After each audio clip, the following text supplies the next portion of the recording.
Abstracts of color. What do I mean by that? Well, in Lightroom, you have two color constructs. There's ProPhoto and sRGB, but no other. But we all know that there is another construct, and if you don't, I'm going to show it to you. It's called Lab. And I love using Lab because it's got so much more things to it. And I'll show you the spectrum of colors that it has here in a second.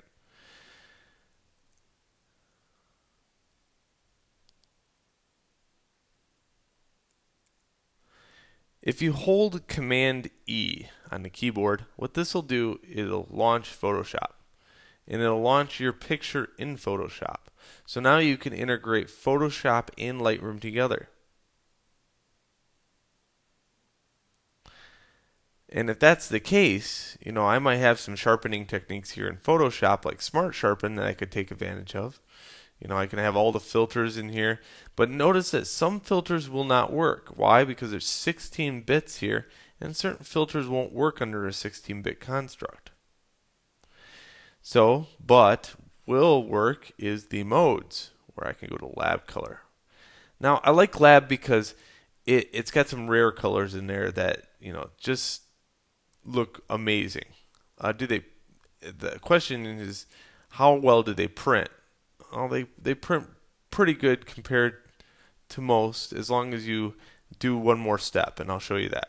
So let's go in here and kind of look what makes up Lab and why Lab is so amazing. So here I have my adjustments, and I got my contrast, brightness, levels, and curves.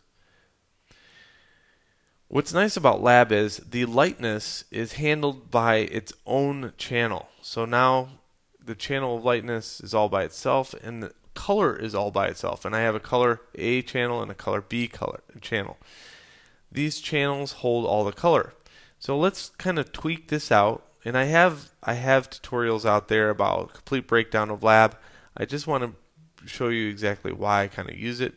So what I'm going to do is tweak out the A channel, and I could do that in such a way where there's equal amount of distance between here there is to here, and I can use these as reference points.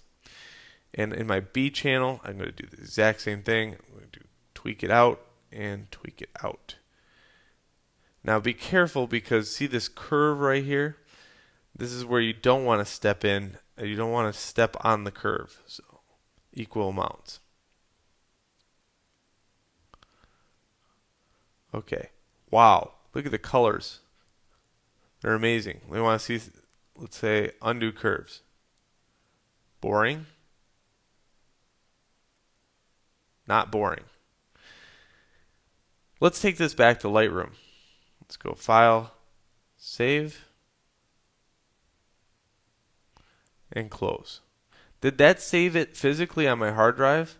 No, it saved it in memory. So what will happen here now is in my library, I have both.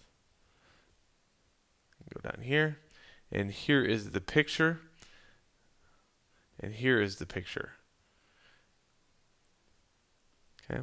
If I want to see them side by side, I can do that. Here's the difference.